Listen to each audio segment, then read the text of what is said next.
Ekibiina ki National Unity Platform kizze kyemulugunya nga bannakibiina kyabwe bwe bawambibwa ne babuzibwawo ab'ebyokwerinda naddala nga bakozesa emmotoka ez'ekika ki drone.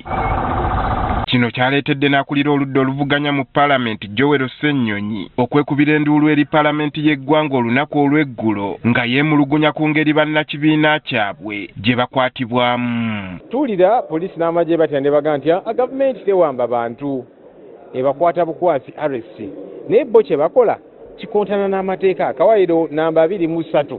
Ono yasinzidde ku bannakibiina 10 abaakakwatibwa kumpi mu ngeri y'emu gye buvuddeko bo kye bagamba nti kuwambibwa nga bano oluvannyuma baleeteddwa mu kkooti ne bavunaanibwa emisango gy'okukola dduyiro w'ekinnamagye. Okusinziira kwakulira akakiiko k'eddembe ly'obuntu Mariam Wangadya yeewuunyizza bannakibiina kino okugamba nti abantu baabwe bawambibwa ate nga batwalibwa mu mbuga z'amateeka. Nga buli omu amanyi nti Mariam Wangadya ali luzira nga ne famire yange n'emikwano gyange basobola okujja eruzira ne bansangayo.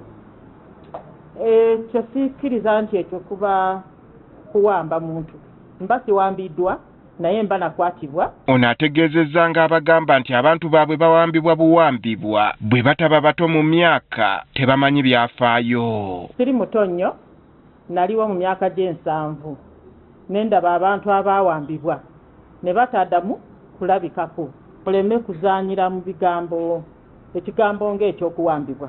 Okwogera bino Wangadya abyogeredde mu nteekateeka z'akakiiko ze kalimu okuwa ensala yaako ku misango egy'enjawulo egyekuusa ku kutyoboola eddembe ly'obuntu omuli egy'okutulugunya, okutta abantu n'abaasibibwa mu bukyamu. Kabadde kawuliriza emisango 13.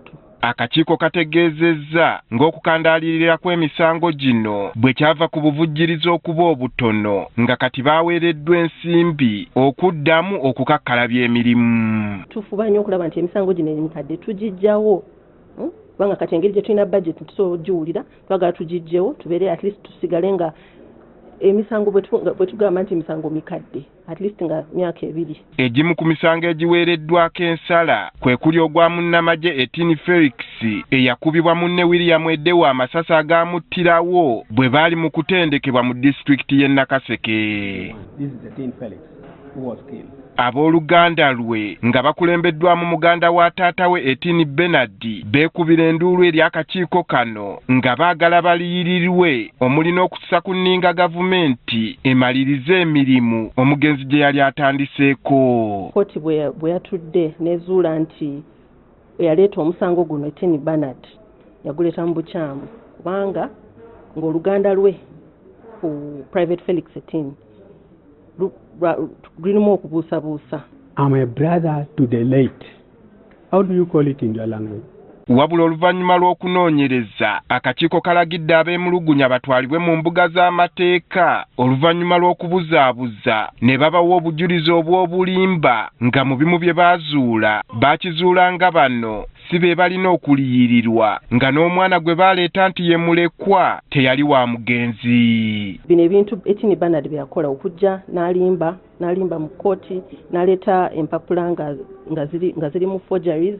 Ensonga ezo zonna zibeera criminal acts so nga poliisi erina okubiyingiramu ekola okunoonyereza tulabe nti Etienne Bernard atwalibwa mu kkooti. Etienne Bernard akiikiridde abooluganda kino kimukubye wala ne yeemulugunya ku nsala y'akakiiko kano. And I'm really regretting because I wasted a lot of time. I could have died.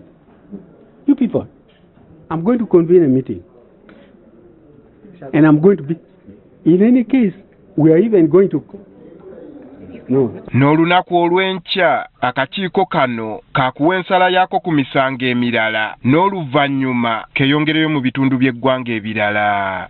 Andrew Kaggwa, Agafeeyo, Spark TV.